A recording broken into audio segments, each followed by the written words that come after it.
नमस्कार। कार्यक्रम मिसन यशमा यहाँलाई हार्दिक स्वागत छ। म रचना रायमाझी।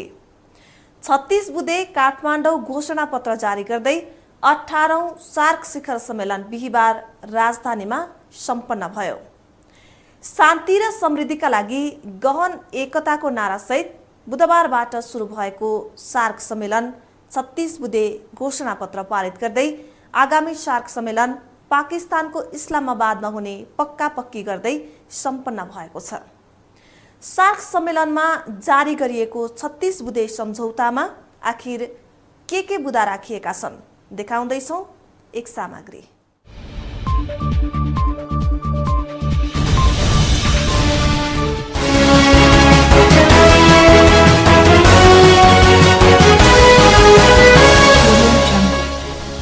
शान्ति र समृद्धिका लागि गहन एकता भन्ने नारासहित 36 बुँदे घोषणापत्र जारी गर्दै 18औं सार्क शिखर सम्मेलन बिहिबार सम्पन्न भएको छ।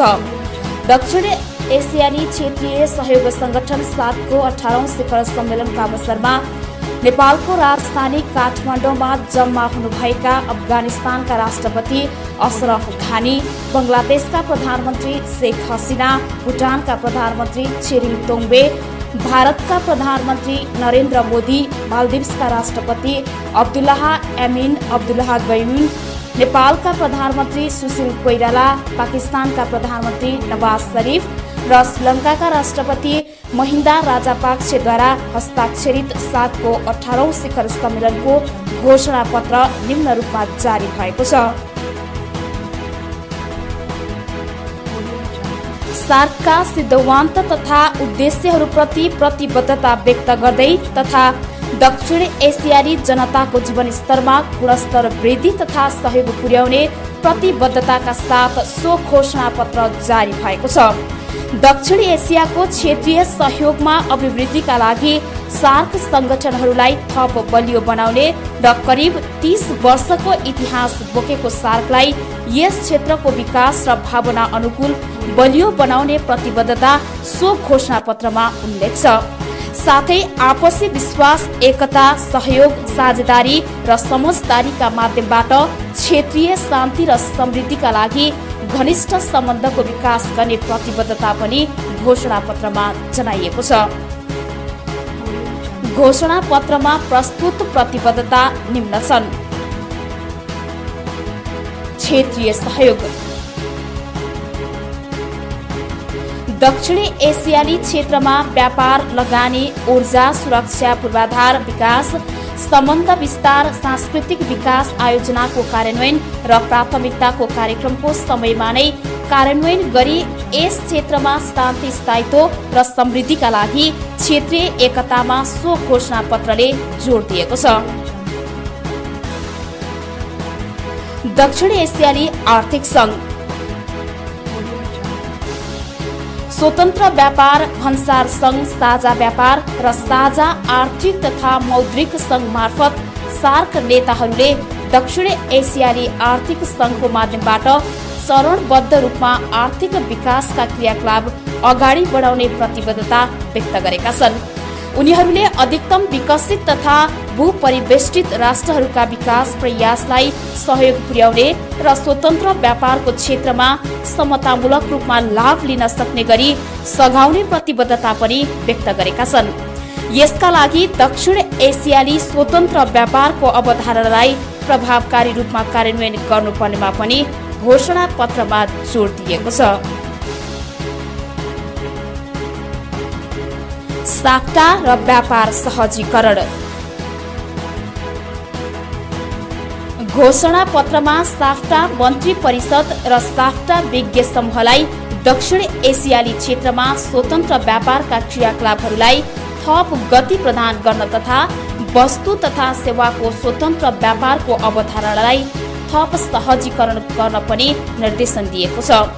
व्यापारका लागि बाधा हुन सक्ने प्रावधानलाई हटाउनका साथै भन्सार सम्बन्धी विधिहरूलाई पनि सहजीकरण गर्न सजिलैसँग व्यापार जन्य यातायात एवं ढुवानीलाई अघि बढाउन निर्देशन दिएको छ। सार्क विकास कोष।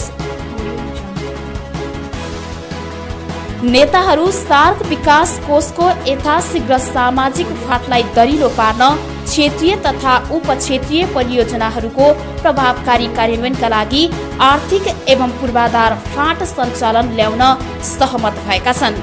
यो सन्दर्भमा उनीहरू यस क्षेत्रका जनताको जीविका सम्बन्धी मुद्दाहरूलाई सम्बोधन गर्दै एसडीएफ अन्तर्गतका परियोजनाहरूको तीव्र कार्यान्वयनमा जोड दिएका छन्। उनीहरू हरेक सदस्य राष्ट्रको प्रतिनिधित्व रहने गरी एसडीएफको कार्यकारी बोर्डको विस्तार गर्न पनि सहमत भएका छन्।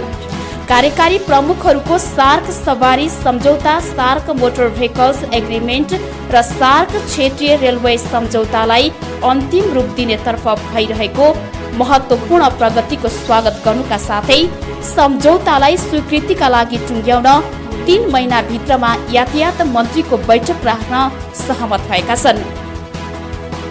उनीहरूले सडक, रेलवे, जलाधारित पूर्वाधार, विद्युत प्रसारण लाइन, सञ्चार र हवाई सम्बन्धको निर्माण, स्तरोन्नतिबाट वस्तु सेवा, पुँजी प्रविधि र मानिसहरूको सहज अन्तर्सीमा आवागमन सुनिश्चित गर्न निर्वाध तवरमा क्षेत्रीय सम्पर्कको दिगो विस्तारका निम्ति आफ्नो प्रतिबद्धता दोहोर्याएका छन्।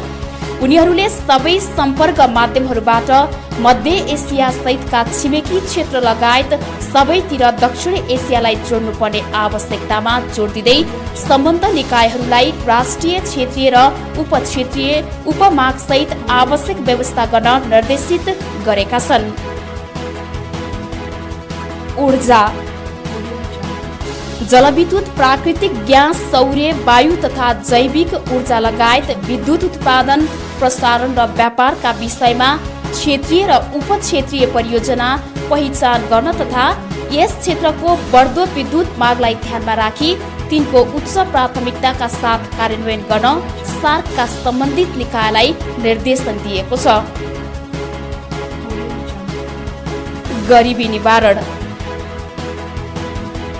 प्रशस्त स्रोत साधन मानवीय तथा प्राकृतिक भएर पनि तथा यसलाई विजय पाउने क्षमता भएर पनि दक्षिण एसिया अझै पनि गरिब र भोकमरीको अमानवीय अवस्थामा गुज्रिरहेको तथ्यलाई स्वीकार गर्दै दक्षिण एसियालाई दोहोर्याउँदै यस सम्बोधनमा गरिबी निवारणको मन्त्री तथा सचिव स्तरीय संयन्त्रलाई सम्झौता पत्रमा निर्देशन दिएको छ। उद्देश्य प्राप्तिका लागि गरिब निवारणका लागि सार्क कार्य योजनाको प्रभावकारी कार्यान्वयनका लागि आह्वान गरिएको छ। सहकारीको समावेशी, बृहत्तर र दिगो आर्थिक वृद्धि र विकासका लागि सम्भाव्यतालाई स्वीकार गर्दै यस क्षेत्रमा आफ्ना अनुभव, विज्ञता र उपयुक्त प्रचलनको आदान प्रदानका लागि आह्वान गरिएको छ।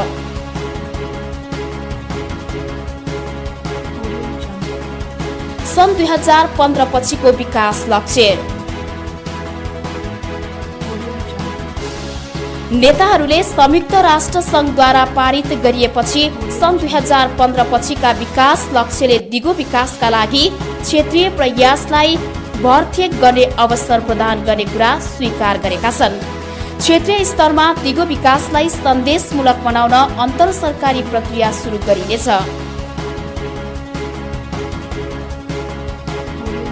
कृषि तथा खाद्य सुरक्षा, कृषि तथा खाद्य सुरक्षा क्षेत्रको खाद्य तथा पोषण सुरक्षाको प्रत्याभूतिका लागि उत्पादकत्व वृद्धि गर्न, कृषि क्षेत्रमा लगानी बढाउन, अनुसन्धान गर्न, विकास गर्न र नयाँ प्रविधि र भरपर्दो प्रविधि प्रयोग गर्न सहमति भएको छ। साथै जैविक खेतीको माध्यम समेतबाट दिगो कृषिलाई प्रभावकारी महत्त्वमा जोड दिएको छ। संकटका बेला र सामान्य अवस्थाको खाद्यान्न उपलब्ध गराउन सहयोग गर्नका लागि सार्क खाद्य भण्डारणको सीमा निर्धारण प्रावधान हटाउन पहल गरिने भएको छ। वातावरण, प्राकृतिक विपत्तिमा शीघ्र कारबाही सम्बन्धी सार्क सम्झौता, वातावरणीय सहयोग सम्बन्धी सार्क महासन्धि तथा जलवायु परिवर्तन सम्बन्धी थिम्पू घोषणा लगायतको प्रभावकारी कार्यान्वयनका लागि सम्बन्धित निकायलाई निर्देशन दिनुका साथै केही सार्क सदस्य राष्ट्रलाई परेको अस्तित्वको जोखिमलाई ध्यान दिन निर्देशन दिएको छ। नीलो अर्थतन्त्र, सार्क क्षेत्रमा समुद्रमा आधारित नीलो अर्थतन्त्रको बहुपक्षीय योगदान र यस क्षेत्रमा सहयोग र साझेदारीको आवश्यकतालाई स्वीकार गरिएको छ।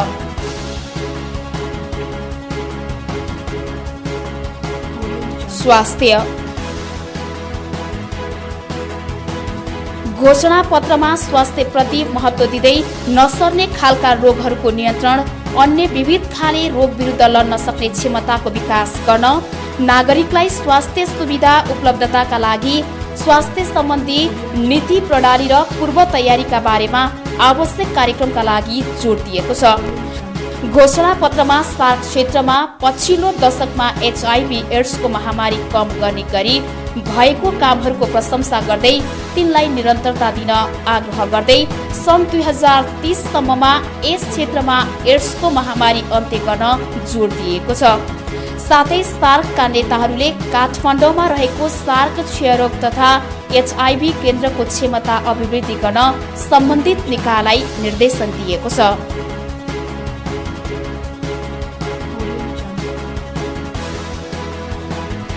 शिक्षा घोषणापत्रमा दक्षिणी एसियाली क्षेत्रबाट निरक्षरता हटाई सबैका लागि शिक्षाको प्राप्तिका लागि शिक्षा प्रणालीमा विकास गर्न जोड दिएको छ। यसका लागि पाठ्यक्रममा सुधार, शिक्षणका विविधमा सुधार तथा मूल्याङ्कन प्रणालीमा समेत सुधार गरी भौतिक, प्राविधिक तथा अन्य सुविधामा पनि वृद्धि गरिनुपर्नेमा जोड दिएको छ। युवा दक्षिणी एसियाको ठूलो जनशक्तिलाई देशको सामाजिक विकास, उत्पादकत्व र स्वरोजगारमा वृद्धि गर्न यस क्षेत्रका देशहरू आवश्यक मात्रामा युवा नीति र कार्यक्रमको निर्माण गर्नुपर्नेमा जोड दिएको छ। साथै नेताहरू जुलाई 15लाई विश्व युवा सिप दिवसका रूपमा मनाउने राष्ट्रसङ्घीय निर्णयको स्वागत गरिएको छ।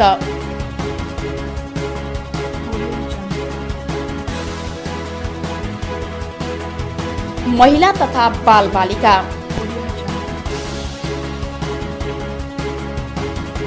महिला तथा बालबालिकाको अवैध ओसार पसार एवं शोषणबाट जोगाउन सम्बन्धित निकायलाई प्रभावकारी कदम चाल्न निर्देशन दिएको छ।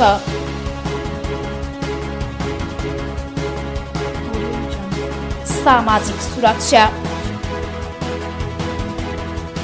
ज्येष्ठ नागरिक, महिला, बालबालिका, अपाङ्गता भएका व्यक्ति, बेरोजगार तथा जोखिमपूर्ण काममा लाग्ने व्यक्तिका लागि सामाजिक सुरक्षाको प्रबन्ध गर्न आवश्यक कदम चाल्नुपर्ने महसुस सार्कका नेताहरूले गर्नुभएको कुरा घोषणापत्रमा उल्लेख छ। बसाइसराई दक्षिण एसियाबाट बाहिर रोजगार गन्तव्य मुलुकमा जाने आप्रवासी कामदारको सुरक्षा, सुरक्षित कामको वातावरण तथा समग्र व्यवस्थाका लागि समन्वय गर्न सहमति जनाइएको छ।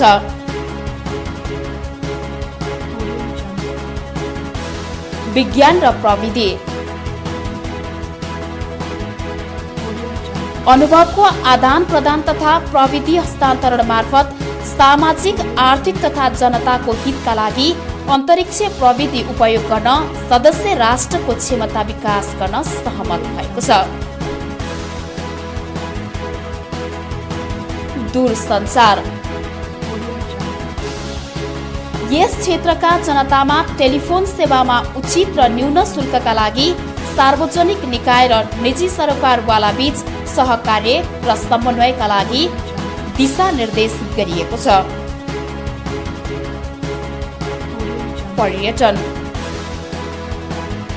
पर्यटन तथा दिगो रूपमा प्रबन्ध गर्दै दक्षिण एसियालाई एउटा आकर्षक साझा पर्यटन गन्तव्य बनाउनेमा दृढता व्यक्त गरिएको छ। सार्क कार्ययोजना 2006 प्रभावकारी रूपले लागू गर्न सरोकारवाला निकायलाई निर्देशन समेत दिएको छ। उहाँहरूले सार्कमा आफ्नै मुलुक झै राष्ट्रिय सांस्कृतिक पुरातात्विक सम्पदाको प्रवेश शुल्कलाई प्रभावकारी र पूर्ण कार्यान्वयन गर्न आह्वान गरिएको छ।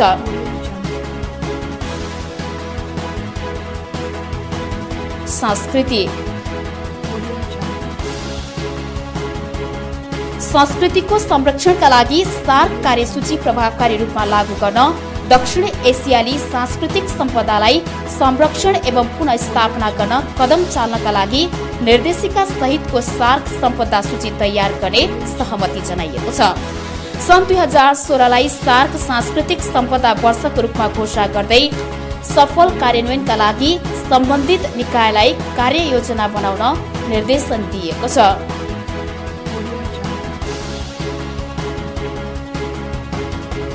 आम सञ्चार। दक्षिण एसियाका जनताको समझदारी र बुझाइलाई प्रोत्साहन गर्न सार्वजनिक र निजी सञ्चार माध्यमको पहुँच र प्रभावले गरेको प्रयत्नलाई प्रोत्साहन गर्न नेताहरूले बोध गरेका छन्। आतंकवाद र अन्तर्देशीय अपराध। आतंकवाद, हिंसा, अतिवाद र यसका प्रत्येक स्वरूपका विरुद्धमा लड्न ऐक्यबद्धता व्यक्त गरिएको छ। सार्क क्षेत्रमा भएका आतंक विरुद्धका सम्मेलन, त्यसका दस्तावेज र आवश्यक अन्य कानूनहरू संशोधन गरी पूर्ण र प्रभावकारी कार्यान्वयनका लागि निर्देशन दिएको छ। साथै साइबर अपराध अनुगमन डेस्क स्थापना गर्न पनि सहमति भएको छ। सुशासन। असल शासनको सुनिश्चितता गर्दै दिगो विकासका निम्ति जवाफदेहिता, पारदर्शिता, कानून शासन तथा जनसहभागिता सबै तहमा वृद्धि गर्न बलियो प्रतिबद्धता व्यक्त गरेका छन्। प्रजातान्त्रिकरणमा दक्षिण एसिया निरन्तर प्रगति गर्दै गएकोमा सन्तुष्टि व्यक्त गर्दै दक्षिण एसियाका जनताको साझा आकांक्षा संस्थागत गरी शान्ति, स्थायित्व, प्रजातन्त्र थप विस्तारका लागि प्रतिबद्धता व्यक्त गरिएको छ। सार्क प्रक्रियाको सबलीकरण। राष्ट्र अध्यक्ष र सरकार प्रमुखले अन्तर्राष्ट्रिय क्षेत्रमा सार्कको उपस्थिति वृद्धि गर्न आपसी हितका साझा आवश्यकता तथा सामूहिक पहिचानका लागि बहुपक्षीय संस्थाहरूसँग साझा अवधारणा तयार गर्न स्वीकार गरिएको छ।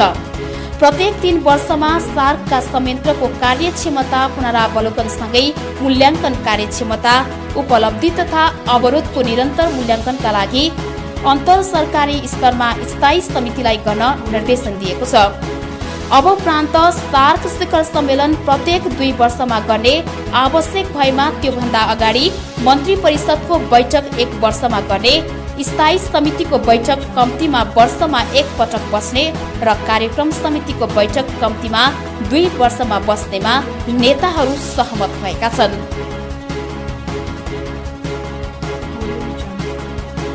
सार्क पर्यवेक्षक। नेताहरूले अस्ट्रेलिया, जनगणतन्त्र चीन, इस्लामिक गणतन्त्र इरान, जापान, गणतन्त्र कोरिया, मौरिसस, म्यानमार, संयुक्त राज्य अमेरिका र युरोपियन युनियनलाई शिखर सम्मेलनको सहभागीको रूपमा स्वागत गरेको छ। नेताहरू सम्झौतालाई अगाडि बढाउन संवाद साझेदार स्थापना गर्दै साझेदारको बाहिर विकास गर्ने र नेताहरू सार्क सचिवालयको अध्ययन, पुनरावलोकन तथा विश्लेषण गर्न विद्यमान पर्यवेक्षक संवाद साझेदारको रूपमा विकास गर्न सहमति भएको छ।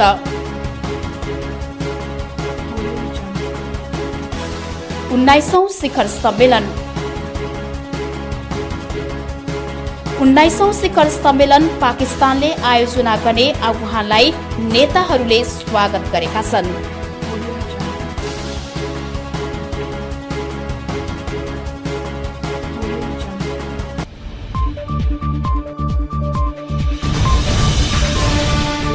सार्क शिखर सम्मेलन एउटा सुवर्ण अवसर भयो धेरै सार्क राष्ट्रहरूका लागि।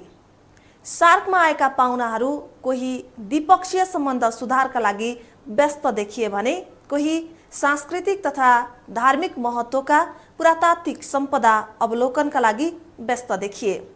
सार्कमा सार्कका एजेन्डा बोकेर आएका सार्क सदस्य राष्ट्रका पाहुनाहरू अपेक्षित भन्दा बढी नै उपलब्धि लिएर आफ्नो राष्ट्र फर्कन सफल भए।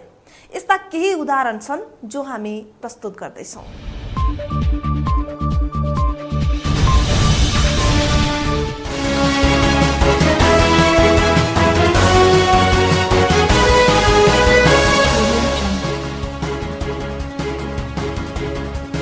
भारतीय प्रधानमन्त्री नरेन्द्र मोदी र पाकिस्तानी समकक्षी नवाज शरीफले सार्क शिखर सम्मेलन समापनका बेला आपसमा हात मिलाएर सबैको कौतूहल मेटाएका छन्।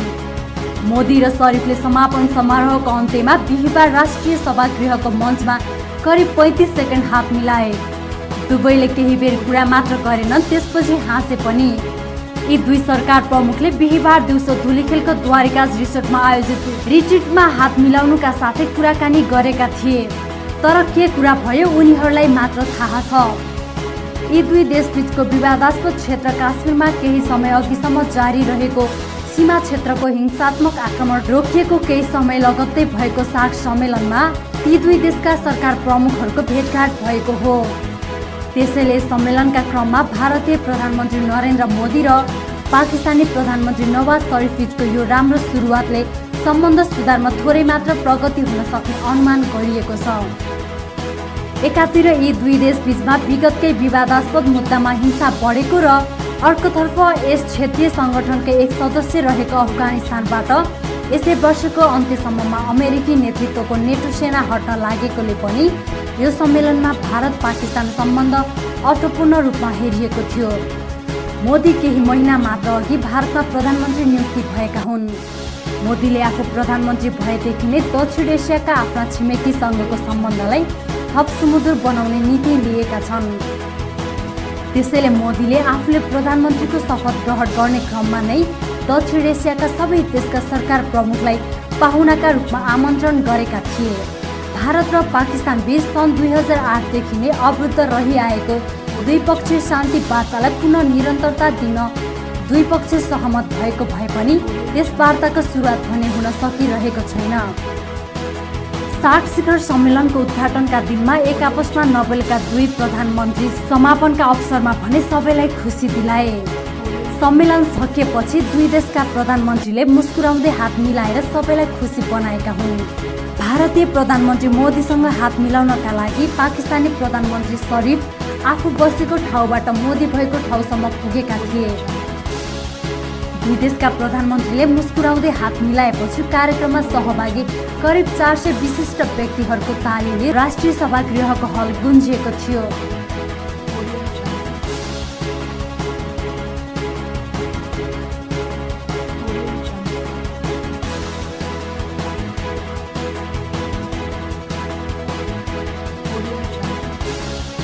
सार्कमा सहभागी हुन आएका राष्ट्राध्यक्ष र सरकार प्रमुखका परिवारका सदस्यहरूले धार्मिक र सांस्कृतिक सम्पदाहरूको अवलोकन समेत गरेका छन्। सार्क मुलुकका राष्ट्र तथा सरकार प्रमुखका प्रथम महिलाहरूले ऐतिहासिक तथा सांस्कृतिक महत्त्वको जिल्ला भक्तपुरको भ्रमण गरेका छन्। सोल्जी होटलबाट कारगेट सहित बिहान 10 बजे भक्तपुरको दरबार स्क्वायर पुगेको प्रथम महिलाहरूको टोलीमा संलग्न मध्ये बेगम कालसुम र फातिमा इब्राहिम मात्र राष्ट्र तथा सरकार प्रमुखका पत्नी हुनुहुन्छ। बेगम पाकिस्तानी प्रधानमन्त्री नवाज शरीफकी तथा फातिमा मालदिभ्सका राष्ट्रपति अब्दुल्लाह यामिन अब्दुल गयुमकी पत्नी हुनुहुन्छ। सार्क मुलुकका राष्ट्र तथा सरकार प्रमुखका प्रथम महिलाको टोलीलाई पूजता कोइराला, भक्तपुरबाट निर्वाचित सभासद, परराष्ट्र मन्त्रालयकी सहसचिव अम्बिका देवी लुइटेल, भक्तपुरका प्रमुख जिल्ला अधिकारी, स्थानीय विकास अधिकारी लगायत टोलीले स्वागत गरेको थियो। स्वागतपछि पुरातत्व विभागका अधिकारीले भक्तपुर नगरको ऐतिहासिक महत्त्वका बारेमा ब्रिफिङ गरेका थिए। पुरातत्व विभागको ब्रिफिङपछि प्रथम महिलाहरूले दरबार स्क्वायर, 55 झ्याले दरबार र राष्ट्रिय कला सङ्ग्रहालयको अवलोकन गरे। त्यसपछि उनीहरूले केही समय दरबार स्क्वायर क्षेत्रमै गरिएको हस्तकला प्रदर्शनीको अवलोकनमा बिताए। पाकिस्तानी प्रधानमन्त्री नवाज शरीफकी पत्नी बेगम कालसुमले 55 झ्याले दरबार र राष्ट्रिय कला सङ्ग्रहालयले आफूलाई लोभ्याएको बताउनुभयो।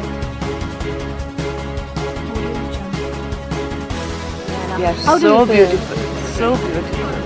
It's amazing when I was walking old parts of the history. Just so wonderful. हस्तकला प्रदर्शनीको अवलोकनपछि उनीहरू 5 तले मन्दिर पुगे। 5 तले मन्दिर अगाडि विशेष नाच देखाइएको थियो।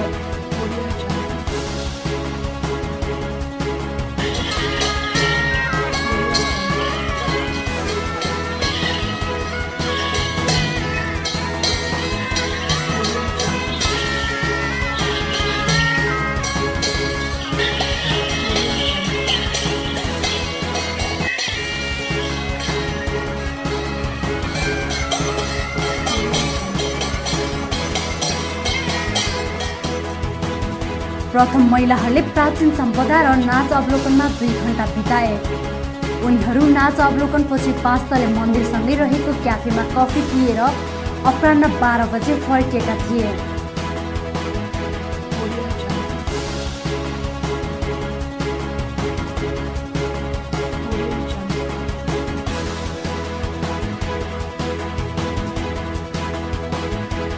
त्यस्तै करिब 1 महिनापछि तेस्रो पटक श्रीलङ्काका राष्ट्रपति बन्ने प्रतिस्पर्धामा रहेका महिन्द्रा राजापाक्सेले सार्क शिखर सम्मेलनमा आफ्नो चुनाव प्रचारको थलो बनाएका छन्।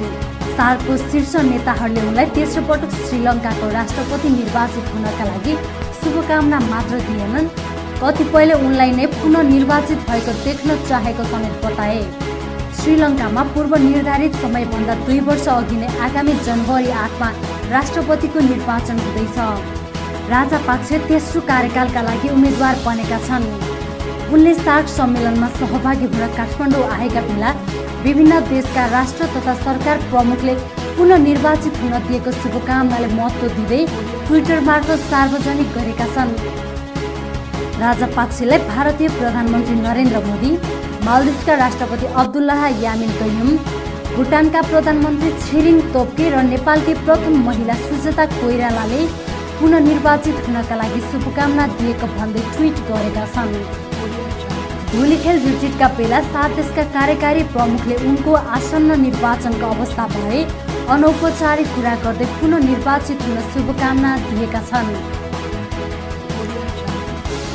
मोदीले पुनः निर्वाचित हुने अपेक्षा गर्दै अग्रिम बधाई र शुभकामना दिएको राजापाक्सेले ट्विट गरेका छन्। त्यस्तै यामिनले राजापाक्सेको पुनः विजयका लागि व्यग्रतापूर्वक अपेक्षा गरेको र उनको जितका लागि प्रार्थना गरेको बताएका थिए। नेपालका पूर्व उप प्रधानमन्त्री तथा परराष्ट्र मन्त्री सुजाता कोइरालाले राजापाक्सेलाई पुनः राष्ट्रपतिका रूपमा देख्न चाहेको ट्विट गरेका छन्। भुटानका प्रधानमन्त्री तोब्गेले लेखेका छन्, तपाईलाई मेरो शुभकामना आवश्यक नै छैन किनकि तपाईँ जित्दै हुनुहुन्छ, तर पनि मेरो शुभकामना पुनः निर्वाचित हुनका लागि। राजापाक्सेले युनाइटेड पिपल्स फ्रिडम एलायन्सको तर्फबाट राष्ट्रपतिको उम्मेद्वार छन्। श्रीलङ्कामा करिब 3 दशकसम्म चलेको तमिल विद्रोहलाई समाप्त पारेपछि राजापाक्से शक्तिमा आएका हुन्।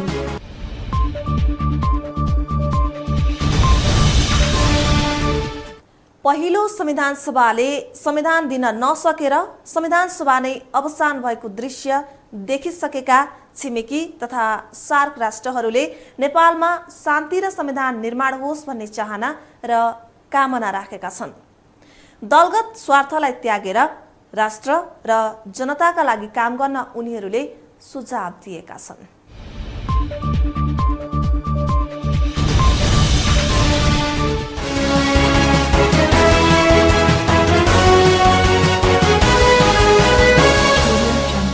सार्क सम्मेलनलाई शान्ति र सौहार्दपूर्ण वातावरणमा सम्पन्न गर्ने जिम्मेवारी पाएको नेपालले सार्क सम्मेलनलाई सौहार्दपूर्ण रूपमा नै सम्पन्न गरेको छ। प्रधानमन्त्री सुशील कोइराला पनि यसमा सन्तुष्ट नै देखिए। प्रधानमन्त्री सुशील कोइरालाले 18औं सार्क शिखर सम्मेलन सौहार्दपूर्ण वातावरणमा सम्पन्न भएको बताएका छन्।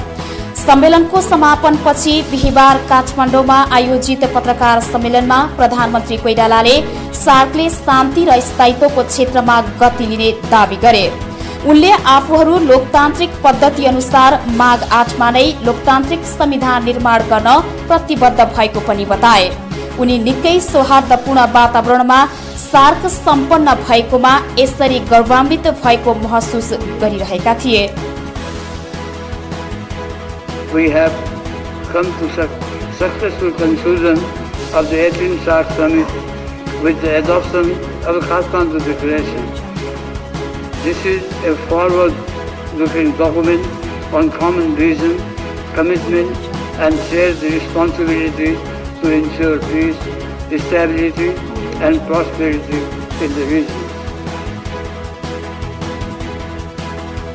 नेपालमा दोस्रो संविधान सभाको निर्वाचन सम्पन्न भएको 1 वर्ष पूरा भइसक्दा पनि संविधान निर्माणको काम पूरा नभएकोमा सार्क सदस्य राष्ट्रका राष्ट्र अध्यक्ष र सरकार प्रमुखहरू चिन्तित बने।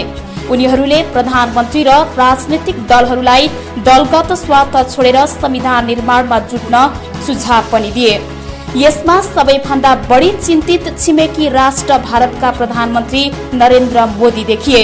उनले नेपाल आएको केही घण्टामा नै एक कार्यक्रममा दलहरूलाई यस्तो सुझाव दिएका थिए। भारतका उच्च पदस्थ सरकारी अधिकारीहरूले नेपालमा संघीय संरचना निर्माण गर्दा धेरै प्रदेश नबनाउन राष्ट्रपति रामवरण यादव र दलका शीर्ष नेताहरूलाई सुझाव दिएका छन्।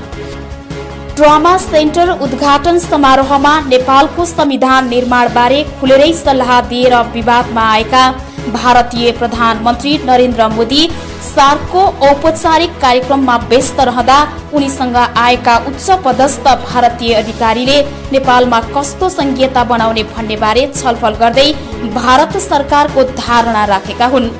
भारत सरकारका राष्ट्रिय सुरक्षा सल्लाहकार अजित डोभालले बिहिबार बिहान राष्ट्रपति रामवरण यादव र मध्याह्न कंग्रेसका वरिष्ठ नेता शेरबहादुर देउवासँग भेटेर यसबारे विचार विमर्श गरेका थिए। नेपालको संघीय संरचना र त्यसपछिको अवस्थाले भारतको राष्ट्रिय सुरक्षामा पार्ने असर उनको मुख्य चासोको विषय थियो। राष्ट्रपति कार्यालय शीतलनिवास स्रोतका अनुसार डोभालले माघ 8 भित्रै संविधान बन्नुपर्ने बताएका थिए। समयमा संविधान नबन्दा नेपालमा उत्पन्न हुने समस्याले भारतको सुरक्षामा समेत प्रभाव पार्नेतर्फ उनले राष्ट्रपतिको ध्यानाकर्षण गराएका थिए। कंग्रेस नेता डाक्टर शेखर कोइराला समेत सहभागी शीतलनिवास भेटमा राष्ट्रपति यादवले माघमा संविधान आउनेमा आफू आशावादी भएको धारणा राखेका थिए। संघीयताबारे भारतीय जिज्ञासामा उनले चुरेलाई समेत मिलाएर प्रदेश बनाएर राम्रो हुने बताएका थिए। डोभालले कंग्रेस नेता देउवासँग सोल्टी होटलमा भेट गरी कंग्रेसको भित्री धारणा जान्न चाहेका थिए। स्रोतका अनुसार कैलाली, कञ्चनपुर, झापा, मोरङ, चितवन जस्ता जिल्लालाई मधेस प्रदेश भित्रै राख्नुपर्ने मधेस केन्द्रित दलको मागबारे पनि देउवा र डोभाल बीच कुराकानी भएको थियो। देउवाले संविधानका विवादित विषयमा सत्तासीन दलको 7 प्रदेश सहितको अवधारणा उचित भएको तर्क गरेका थिए। डोभालले थोरै प्रदेश बनाउँदा नेपाललाई सुरक्षा लगायत सबै दृष्टिकोणबाट फाइदा हुने सुझाएका थिए। उनले डोभालको गृह क्षेत्र उत्तराखण्डलाई छुट्टै प्रदेश बनाउँदा भारतमा उठेको विवादबारे पनि चर्चा गरेका थिए। भारतको जासुसी संस्था इन्टेलिजेन्स ब्युरोका प्रमुख भइसकेका डोभाल नेपाल र साउथ एसिया मामिलाका जानकार सुरक्षा अधिकारी मानिन्छन्।